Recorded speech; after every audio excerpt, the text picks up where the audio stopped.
Have you been looking for a Taekwondo podcast with qualified people who know what they're talking about, who help you keep up with everything going on in the Taekwondo world? Well, you found it. This is the Taekwondo Podcast.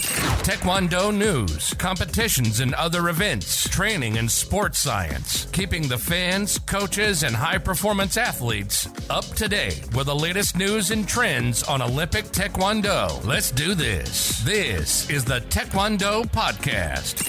And here's your host, Cesar Valentin.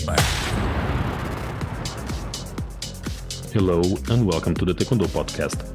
We're a podcast based out of Austria in English language for everyone out there who likes Taekwondo. In this episode, we talk with Dutch Olympic athlete Reshmi Hoenring. Welcome to our podcast. I'm Coach Cesar Valentin. With me is Reshmi Hoenring. Hi Reshmi, how are you? Hey, I'm great. Thank you for having me in this podcast. Well, it was a long coming. We were always meeting in competitions and having friendly talks and having a drink after the competition. I think having you as one of my favorite athletes on the show, it's a big honor for me. Thank you. Yeah, it's a pleasure to meet you everywhere around the world. And now we meet on the internet in this podcast, and I'm looking forward. Well, for everyone who's listening, could you please tell us a little bit about yourself? My name is Reshmi. I live in the Netherlands. I'm a huge fan of Taekwondo. Been participating in the competition senior level for more than 15 years.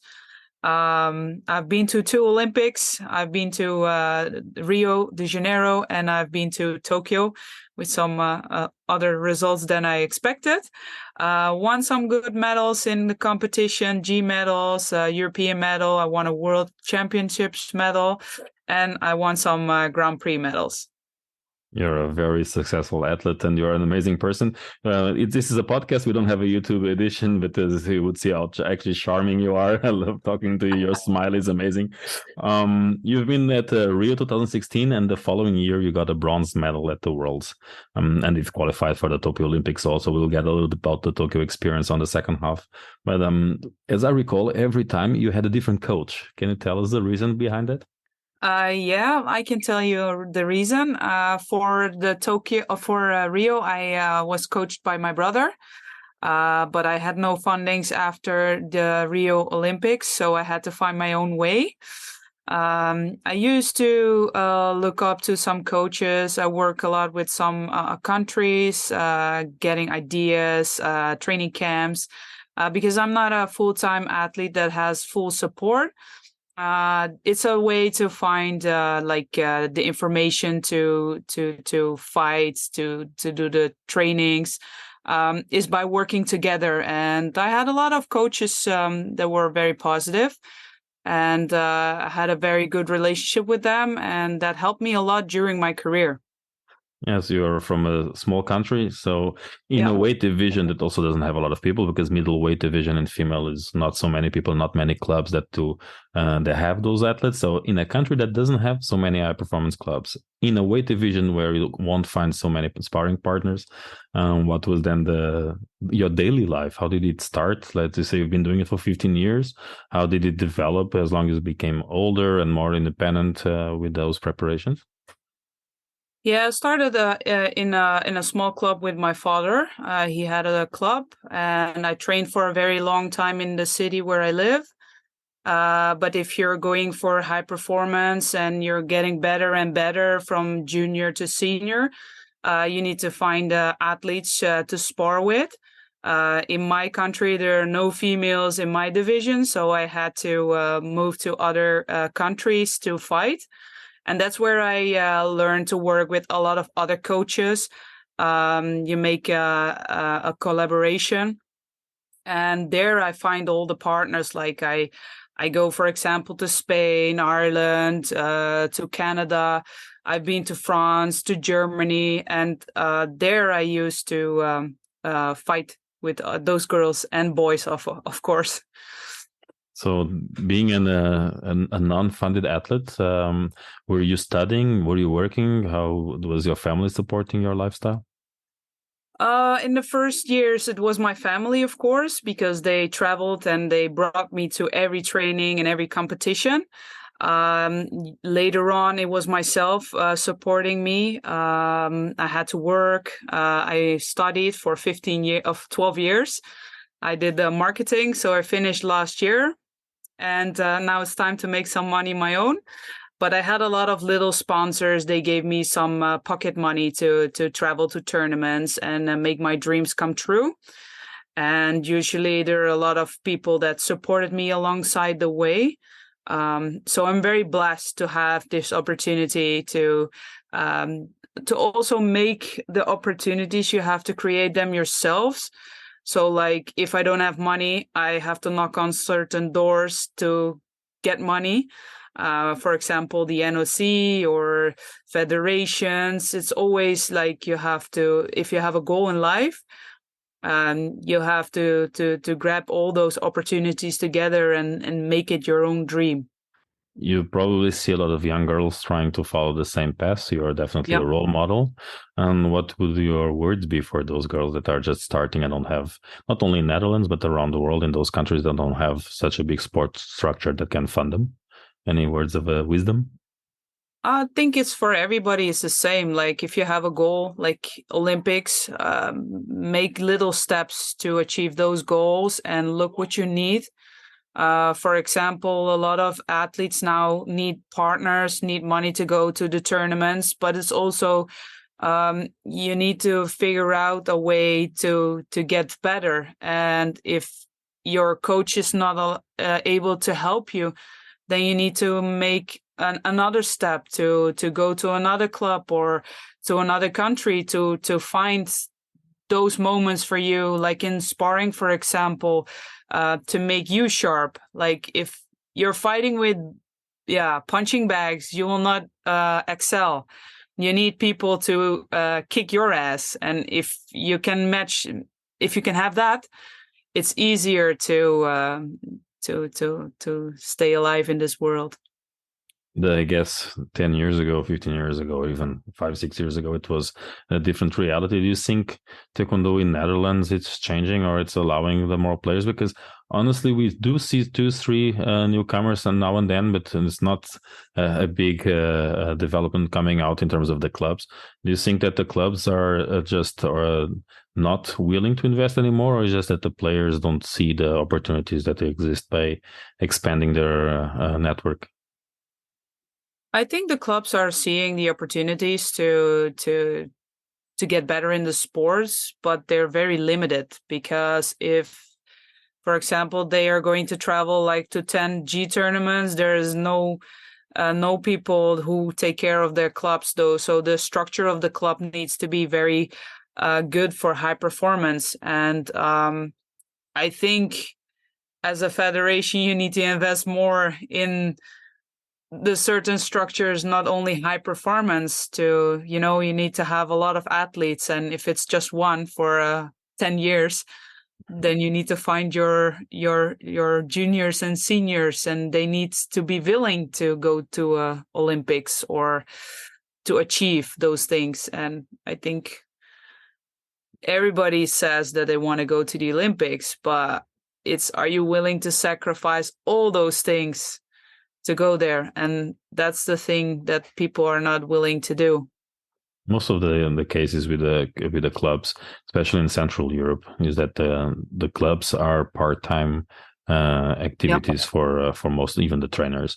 I know that in Netherlands you have some coaches so that are full-time and they work especially in PUMSE programs. I'm not going to say names, but there's a few of our friends that have very good PUMSE teams, very big commercial solutions for their clubs to manage also a full-time coach and full-time staff and even support competition athletes. But I assume that the big majority of the clubs are just half-time coaches. Is that the reality over there? They are half-time coaches, or they just put their own money in to be a coach alongside the sparring athlete. But there are not a lot of high professional athletes coaches that are paid. Okay, we'll take a little break. We have in the first episode that we have our new sponsor coming in. It's 2020 Armor is one of the brands that I use in my center. Most of the equipment I use it because I believe in it. Actually, all of it. Otherwise, I wouldn't be using it. And I'm happy that some of them, like Hawken Dynamics or First Beat or 2020 Armor, are supporting the show because I believe in their products. That's why I use them. And I'm happy that they believe in us enough to also sponsor this podcast. The newest tool out there for Taekwondo Studios is the 2020 Armor Scoring System. 2020 Armor was founded in 2016 with the mission to enhance the way martial artists train, compete, and engage with the sport through the development of innovative products. The sports technology company has developed martial arts scoring equipment and software, transforming martial arts into a mainstream professional sport like soccer. The company's flagship product tracks impacts through a vest and headgear that shows the score on the vest itself using scoring from popular video games. Customers include the most prominent martial art clubs in the world. The founders and investors of 2020 Armor are former professional martial art athletes. IEAD Sports, founded by the family members of Adidas, is a significant investor. 2020 Armor's mission is to inspire people to fall in love with martial arts. Through the development of the UBL, the United Battle League, and 2020 Armor, the plan is to bridge the tech gap some combat sports are being made to face. Step up your game with 2020 Armor.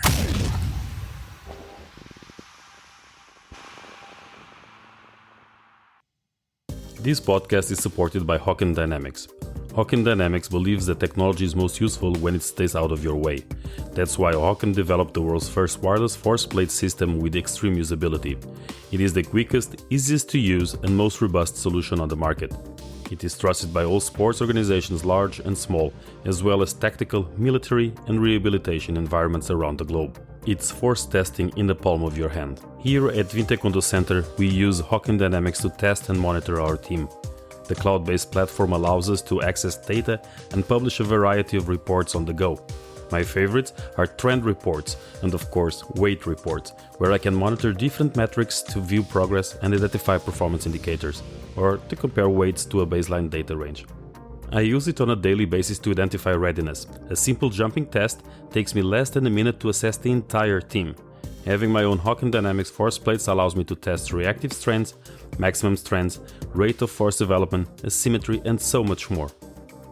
The real-time feedback on the app is useful not only for testing, but as a training tool, making it more accurate and at the same time more engaging for the athletes. If you are interested in learning more about Hawken Dynamics or getting your own, the team can be reached at info@hawkendynamics.com or on Instagram or Twitter @HawkenDynamics. This podcast is sponsored by First Beat Sports. First Beat Sports combines the most comprehensive analytics in team sports with a customizable interface to support real-time monitoring, recovery monitoring, performance management, and much more. The result? Data-driven decisions that support your athletes and team training, recovery, and performance goals. First Beat Sports is trusted by professionals. Over 23,000 athletes representing over 1,000 teams around the world rely on the solution to train and plan with confidence on a team and individual level using HRV-based insights. For more information, please visit our website, firstbeat.com/sports. You're listening to the Taekwondo Podcast. Now, back to your host, Cesar Valentin. So welcome back. I've been here talking to Hashmi Ohring. Well, I It's know a hard name, right? People call you Ohring. Okay. I've heard every version of my name. You still remember the original one? Because sometimes I don't remember how my name is spelled in Portuguese because people don't call me by my name that often. So we went to We talked about it in one of the podcasts. Actually, we discussed it.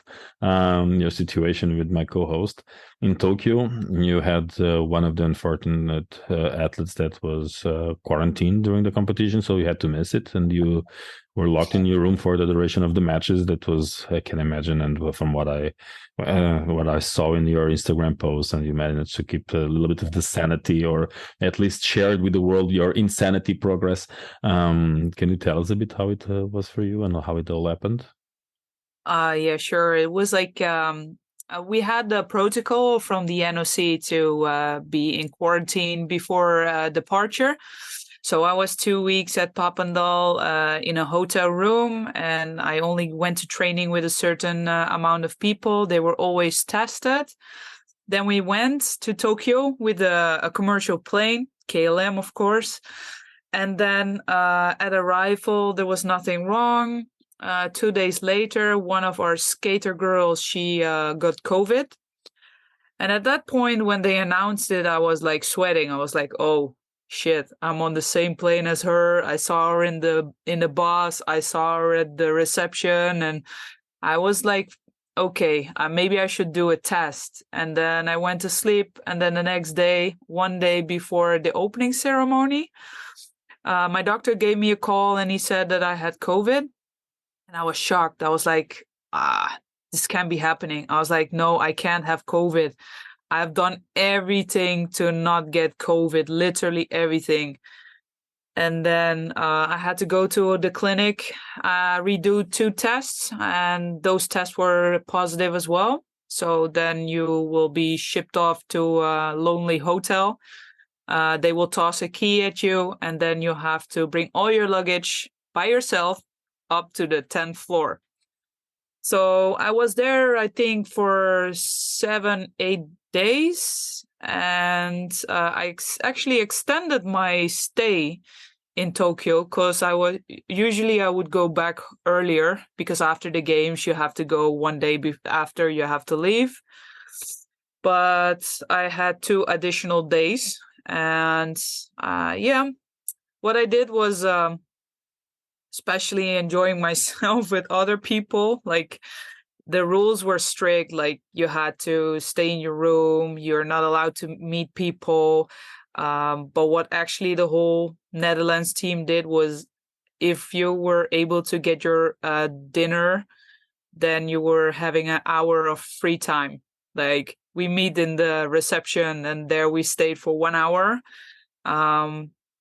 We had some fun there. Like, we played with a wheelchair. We did some other stuff. We played with the material that came into the reception. Like, a guy from USA came in, and he had some weights, and he had a bicycle, and all those kind of equipment we played with when we were downstairs. So we actually had a lot of fun, even though it was very depressing, because if you're in your room, the only thing that you can think of is the games. They were happening, and I was not in. I was out. And it was quite hard. So I had to find a way for myself to keep that sanity. And that's why I came up with those videos that are in my Instagram. I usually made them for my family to cheer them up, because they were so far away from me, and it was a way to express myself. And the national TV, they said, can you vlog your stay? And I was like, no, I'm not going to vlog my stay, but you can have my games. So that's why my COVID games went viral, actually.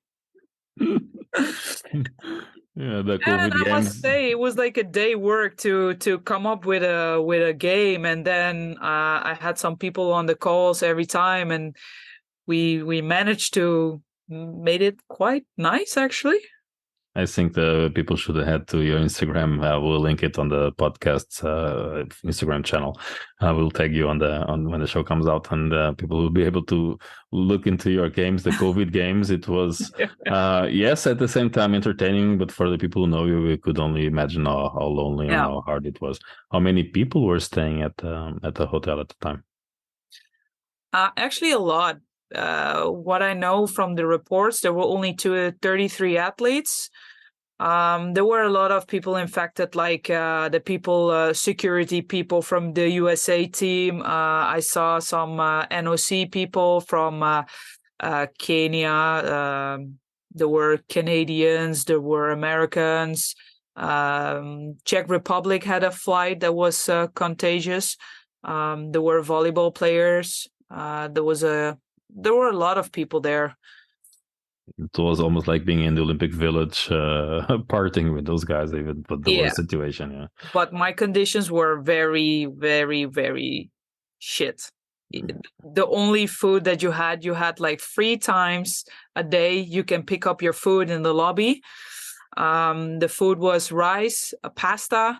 Then you had an option to have beef, chicken, or fish. Then you had a little sauce with it. Was always the same every day. And then you had water. Okay, water was for tea or for the coffee. That's it. That's all you can get there. So for Olympic status, to go to that hotel was like shit. Yeah. And I've been complaining like every day. Can I have wine and can I have McDonald's burger? Then I'm fine. Did you have symptoms, or were you feeling symptomatic?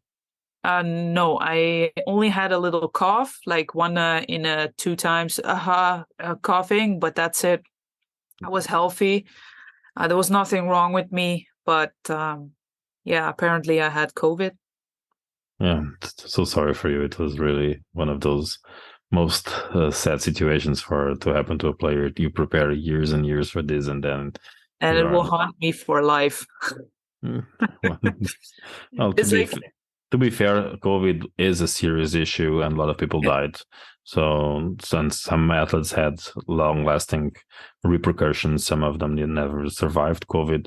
I have family members who passed away through COVID. I have athletes, more than one, that had long COVID problems. I had athletes that had, one of my top athletes had a heart condition due to COVID, and it took us almost a year of rehabilitation training. So I do understand the precautions, but at the same time, being unsymptomatic, and I think science in the future will tell us how to manage this kind of virus, and apparently they will happen more and more in the future.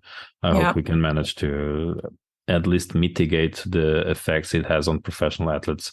And we've had other cases. We can all think about tennis, and Al Djokovic was banned from competing, and just because he refused to take the vaccine. But we also have to remind ourselves that people who follow the protocols and then get the COVID and don't have symptoms. Lucky it was just the Australian Open for him, but missing out on the Olympics, that's heartbreaking, and it will haunt me for life, because on the day of today, everybody is talking still about it. So. Yeah, it's because Taekwondo athletes have a very short career, and the Olympics are the peak of our careers. And you get 2-3 chances if you're lucky, and to have a good performance and even qualify for the Olympics. And then it's years, and it's a career. Usually it's the final step in a career, and it's so sad. And it's before we start crying and make our listeners cry. Oh, I'm not crying about it anymore. That I've done in Tokyo for 10 days. Don't worry. So now that you're over 30, you are an experienced athlete, you are someone who loves the sport, you finish your university degree. What are your plans for the future as an athlete, as a coach, or are you still staying with the sport, or you tell us a little bit, spill the soup? That's an interesting question, is it? Yeah, that's currently I'm working at the local sports department in a little city close to mine. I'm working there part-time for now, just to build up some experience beside the sports. But I would love to have a career as a coach, because I have a lot of baggage during my athlete career, and I would love to put that to use and help other athletes to attain their goal and to reach their medals. And hopefully in the future, I would have the opportunity to work with a great team and to learn from other people and become a coach, hopefully in the future. Yeah, you've last year you were competing and coaching, and you had coached some other teams. It was I saw you as happy as ever on the coach position. Is that so you see that as part of your future, huh? Yes, I really love to do that because I know what's going through the mind of the athlete, and I just have to look at them and I know, like, they're nervous, or they need a talk, or they just need a slash or a kick at their butt, and even in training, when they're holding back and not give you the 100% you want your athletes to do. So in that way, I think I can help a lot. And it's also a new beginning, I think, for myself to become a coach and learn from other coaches. I really love to do that. Yeah. And I was talking that today with some friends, that being personalities types from an athlete and from a coach, they have to be very different. Because as an athlete, you have to be very self-focused, very centered on yourself and your progression and your goals, sometimes even egotistical, because it has to be, things have to be for you and you have to be the best. And the opposite is for the coach, because you have to be totally altruistic. The player should come first. And it's not always like that. Some coaches are not as altruistic as should be, but it is a characteristic that is common to all the successful coaches. And the transition, it is possible, but it takes time from becoming the center of attentions to the guy behind wanting the other ones to be the center of attentions. Some people manage, I think you will be managing it quite fast, because others don't manage it at all. Some people, after being high performance athletes, they will never step into the coach position because they don't have the altruism. It's still all about themselves and not about the athletes. That's true. I think that you're, from what I know from you, and we've spent countless hours together, I'm pretty sure that you will be an amazing coach. What do you think is going to be your biggest challenge? Do you think it's going to have, do you want to start, do you see yourself grabbing the white belts and teaching them how to hold the targets, or? No, that's not for me. Like, I mean, I would rather work with the high performing athletes, because, I've always been in the same environment. I've been with athletes and coaches. I've learned a lot along the way. I've had like literally every situation you can think of. I've gone through in my career, so in that way I can really put myself in the shoes of a coach and help the athlete, because I have been one of those athletes, and I have never had a real trainer the last 10 years. I've always managed things myself, like managing myself to the Olympics and backwards. It's the same thing that a coach is doing. And of course, I think there's a lot to learn. And I think the learning process is with the persons you're working with. The youth is changing, so their minds are getting complex more. So it's an interesting thing, and I really want to learn from those things. Well, the world is your oyster. I'm pretty sure that Netherlands is going to be too small for a talented coach like you. I'm not going to be coaching Netherlands. Sorry, that's out of the question. I can imagine. I can imagine, because your soul and your energy is way bigger than people that don't know you, and I hope they will get to know you from this interview and this podcast. You're too big of a bird to fly in such a small airspace like Netherlands. You need to really spread your wings, and I'm looking forward to seeing you as a coach and as a colleague, and I'm pretty sure we're going to have a lot more fun in the future. I think so too. Thank you, Reshmi. It was a pleasure being here with you and with everyone who is listening. This was a Taekwondo podcast. If you haven't already, listen to our other episodes that are available wherever you listen to your podcasts. We are releasing new episodes every Tuesday. Stay tuned, subscribe to the podcast, leave us a positive review, and share it with your friends. See you next time. You've been listening to the Taekwondo podcast, keeping the fans, coaches, and high-performance athletes up to date with the latest news and trends on Olympic Taekwondo. Your host, Coach Cesar Valentin, has almost 20 years of experience with high-performance Taekwondo and has worked all around the world as a Taekwondo trainer. We hope you enjoyed the show. Make sure to like, rate, and review, and we'll be back soon. But in the meantime, find us on Instagram at Taekwondo Podcast, on Facebook at Taekwondo Cast, and the website taekwondopodcast.com. See you next time.